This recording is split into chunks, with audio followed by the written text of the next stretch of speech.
আজ হলো আমাদের ট্রাভেল ডে। শুরুটা কলকাতা থেকে, গন্তব্যটা তোমরা থাম্বনেল দেখেই বুঝতে পেরে গেছো। মা কি করছো দাঁড়িয়ে?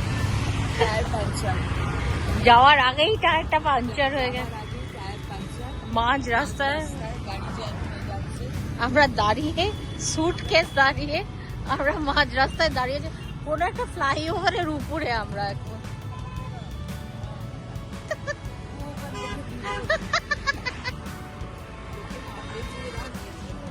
সব প্ল্যান পারফেক্ট, কিন্তু ট্রাভেলে তো একটু টুইস্ট থাকবেই। এয়ারপোর্টের পথে হঠাৎ ধপ, গাড়ির টায়ার পাংচার। সব বাধা অতিক্রম করে আমরা পৌঁছে গেলাম এয়ারপোর্ট।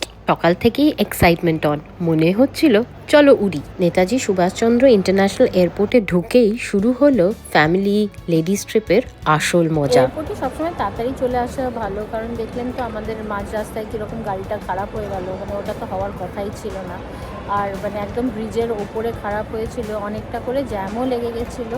তারপর পুলিশ এলো, পুলিশ এসে যে আমরা গাড়িটাতে যাচ্ছিলাম তার লাইসেন্স নিল, তারপরে যাই হোক কথাবার্তা বলে ছেড়ে দেওয়া গেল।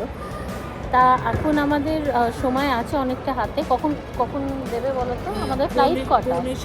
আমাদের 10:45 কাউন্টার, হ্যাঁ কাউন্টার খুলবে 10:45। আমাদের ফ্লাইট একটা থাই এয়ারওয়েজের ফ্লাইট TG314 আর ফ্লাইটটা ছাড়বে হচ্ছে গিয়ে 1:55 AM। তো এটা একটা আমাদের গন্ডগোল হচ্ছিল ভেবে কি আমাদের কি 3 তারিখে যাওয়া না 2 তারিখে যাওয়া।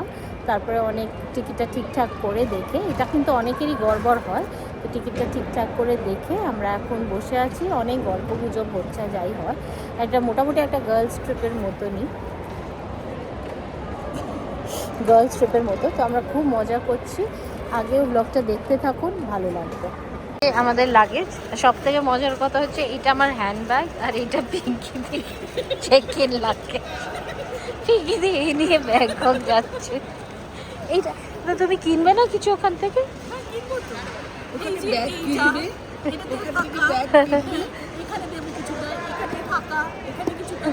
আর ওখানে ব্যাগ কিনবে?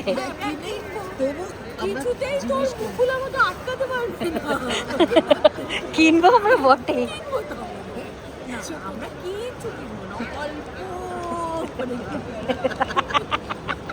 এই যে আমরা এসে গেছি, এখন এয়ারপোর্ট পৌঁছে গেছি। আমরা অনেকক্ষণ টাইম নিয়ে এসেছিলাম, কারণ আমাদের এটা খুব লেজার ট্রিপ। আমরা যাচ্ছি আনন্দ মজা করার জন্য। আর আমরা ঢুকেছি 4 নম্বর গেট দিয়ে। আমরা ঠিক যেখানে কাউন্টার আছে ওর সামনেই বসে আছি। কিছুক্ষণ পরেই আমাদের থাই এয়ারওয়েজের দিয়ে দেবে। আর লাগেজ দেখিয়ে দিলাম, ইনি নিয়ে এসছেন হ্যান্ড লাগেজের মতো লাগেজ। বাকি আমরা বড় বড় ব্যাগ নিয়েছি। এই যে এরা একদম বসে বসে এয়ারপোর্টে এত তাড়াতাড়ি এসে গেলে এই হয়। ওপরে কি কি লেখা আছে সেটা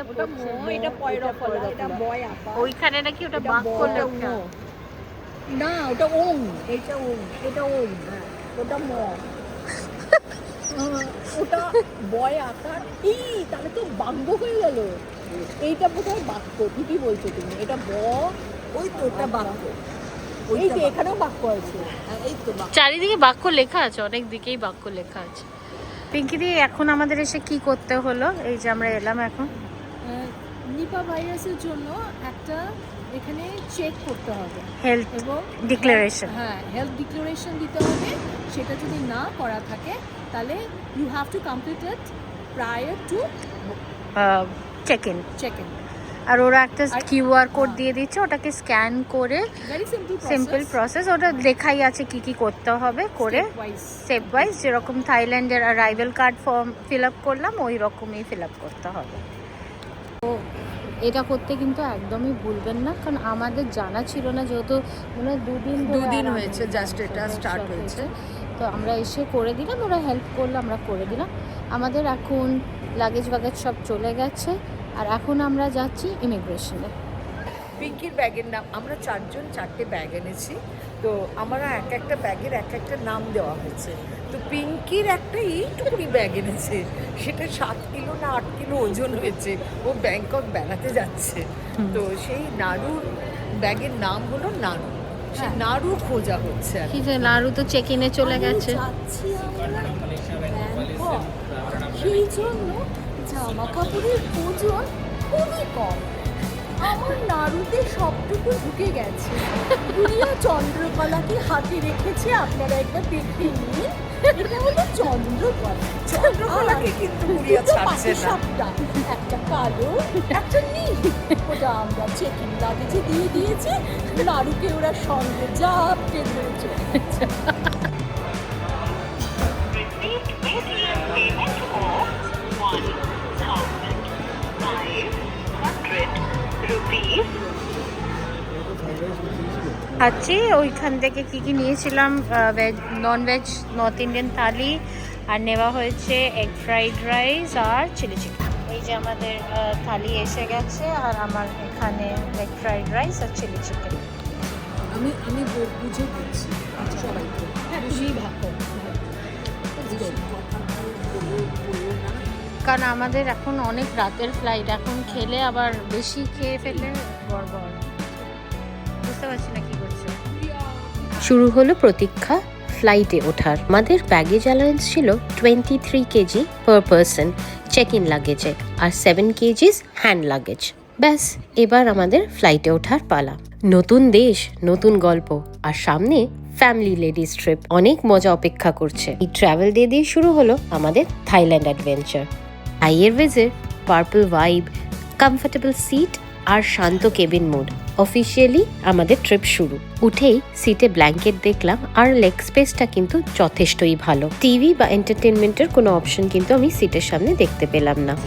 এদের সব এত ঠান্ডা লাগছে, এরা ব্ল্যাঙ্কেট জুড়ে বুক চোখ সব ডেকে দিচ্ছে। আমি ওই স্টোলটা কিনেছি। একটা জিনিস নোটিস করে যেন সব মাস্ক সবার মাস্ক হচ্ছে তো, সবার নিপা ভাইরাসের ভয় পেয়েছে। আমাদের ভয় পেও না, ভয় পেও না, তোমাদেরকে ধরবো না, তোমাদেরকে ধরবো না। কে ধরবো? কে বলছি? কি করে নিপা ভাইরাস পারবে না? যেহেতু সিটের সামনে কোনো টিভির ব্যবস্থা নেই, সেহেতু তোমরা কিন্তু এরোপ্লেন মোডে যাওয়ার পর ওয়াইফাইতে কানেক্ট করে টিভির আনন্দ নিতে পারো। Thai Airways. We are delighted to be your airline of choice. We are now ready to depart. মেঘের উপর দিয়ে উঠতে উঠতে আড্ডা, একটু ঘুম, আর জানলার বাইরে অপূর্ব দৃশ্য দেখতে দেখতে আমরা কলকাতা ছেড়ে দিলাম। ফ্লাইটে উঠতেই প্রথমে সার্ভ করা হলো ড্রিঙ্কস। আমি জল নিলাম আর একটু কোল্ড ড্রিঙ্কস নিলাম। হঠাৎ দেখলাম ওপর থেকে এরকম টিভি নেমে এলো। এই টিভিটা তখনই নামে যখন এদের কোনো ইনফরমেশন দেওয়ার থাকে। থাইল্যান্ড যাওয়ার আগে থাইল্যান্ড ঢোকার একটা অ্যারাইভেল কার্ড হয়, ওটা কিন্তু ফিল করতে একদমই ভুলো না। আর এই হলো ডিনার। ডিনারে যেটা আমার সব থেকে ভালো লেগেছে হচ্ছে এদের থাই ডেজার্ট আর ফ্রুটসগুলো। বাকি খাবার কিন্তু আমি বলবো সিঙ্গাপুর এয়ারলাইন্সের অনেক বেটার।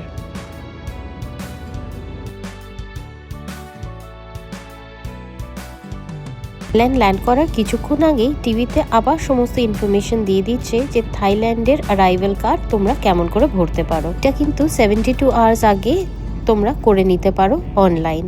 চাইলে তোমরা কিন্তু পজ করে করে এই ইনফরমেশনগুলো দেখে নিতে পারো। চেষ্টা করেছি তোমাদের পুরো ইনফরমেশনটাই দেওয়ার, কিন্তু ভয় পাওয়ার কিছুই নয়। খুবই ইজি একটা ফর্ম, অনলাইন তোমরা ভরে নিতে পারো। তোমাদের ট্রাভেল প্ল্যানস, তারপর তোমরা কোথায় থাকছো, কবে ফিরছো, ফ্লাইটের নাম্বার, এইগুলোই সমস্ত চায়। কোনো ইনফরমেশন তোমরা দেবে সেটা কিন্তু একেবারে সঠিক দেবে। এগুলো যদি আগে থেকে করা থাকে তাহলে কিন্তু ইমিগ্রেশন একেবারেই হ্যাসেল ফ্রি হয়।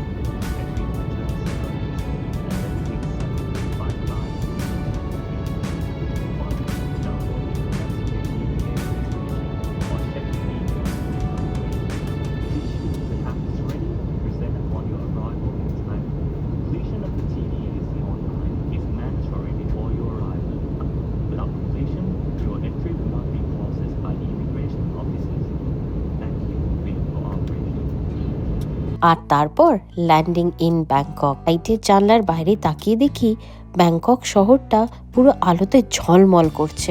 ব্যাংকক মোটামুটি পৌঁছাই ব্যাংকক টাইমের 6টা নাগাদ। আমাদের বাঙালিদের অনেকেরই প্রথম ফরেন ট্রিপ কিন্তু ব্যাংকক বা থাইল্যান্ড হয়। আজ থেকে 22 বছর আগে আমারও কিন্তু ফার্স্ট ফরেন ট্রিপ থাইল্যান্ডই ছিল। কতগুলো বছর কেটে গেছে, আমি কত বদলে গেছি। কত শহর ঘুরেছি, কত দেশ ঘুরেছি, কিন্তু ব্যাংকক আসার এক্সাইটমেন্ট আমার এখনো একটুও কম হয়নি।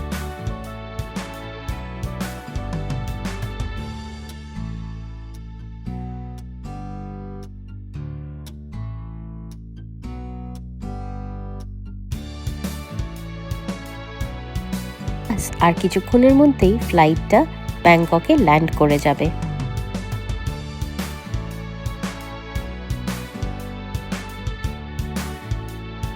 Welcome to Thailand, welcome to Bangkok.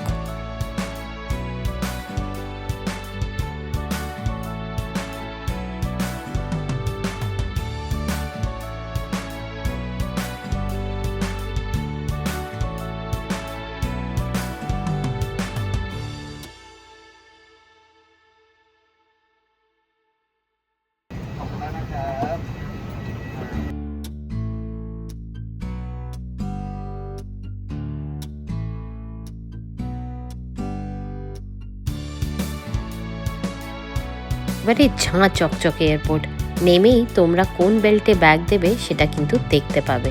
আর এখানে দেখো একটু লম্বা লাইন হয়েছে, কারণ এখন এরা টেম্পারেচার চেক করে ঢোকাচ্ছে নিপা ভাইরাসের ভয়। ব্যাস, এয়ারপোর্টটা এত বড় ছিল যে চলতে চলতে চলতে তো আমরা একেবারেই ক্লান্ত হয়ে পড়ছিলাম। অবশেষে ইমিগ্রেশন ক্লিয়ার করার পর পৌঁছে গেলাম বেল্টে। এটি আমার, এটি মার, আর ওইদিকে নাড়ু। নাড়ুকে নামিয়ে রেখেছে তোমার, ওই যে নাড়ু। হ্যাঁ হ্যাঁ, পাটি সাপটাও নেমে গেছে, নাড়ু ওখানে নেমে গেছে। চলো, আর ওই নাড়ু ওখানে দাঁড়িয়ে আছে। নাড়ুর সাইজে অনেকগুলো এসছে। আমরা এসে গেছি, পৌঁছে গেছি এখন ব্যাংককে। চলো, আমাদের ড্রাইভার এসে গেছে। আমরা এখন এখান থেকে পাটায়া যাব। তো আমাদের ড্রাইভার অলরেডি বুক করা ছিল, সে আমাদের গেট নাম্বার 3-তে যেতে বলেছে, আমরা সেখানেই যাচ্ছি। আর ওখান থেকে এখন আমরা যাব Pattaya. Immigration is not very complicated, কিছুই না, হাতের ছাপগুলো নেয় আর ডিজিটালি ছবি তোলে আর ঢুকতে দিয়ে দেয়, আর বেশি কিছু না। ব্যাস, গাড়িতে উঠে পড়লাম পাটায়ার উদ্দেশ্যে। আজকের ব্লগটা আমি এখানেই শেষ করলাম। এর পরের ব্লগে থাকবে আমাদের পাটায়া যাওয়া এবং ফ্লোটিং মার্কেটের এক্সপিরিয়েন্স। আশা করি আমার এই ব্লগটা তোমাদের দেখতে ভালো লাগছে। ভালো লাগলে do like, share and subscribe, আর কমেন্ট করতে কিন্তু একেবারেই ভুলো না। তোমরা যারা ব্যাংকক যাচ্ছ বা গেছো তারা কিন্তু অবশ্যই কমেন্ট করো। খুব শিগগিরই চলে আসবো পরের ব্লগ নিয়ে। Till then, stay happy, stay kind.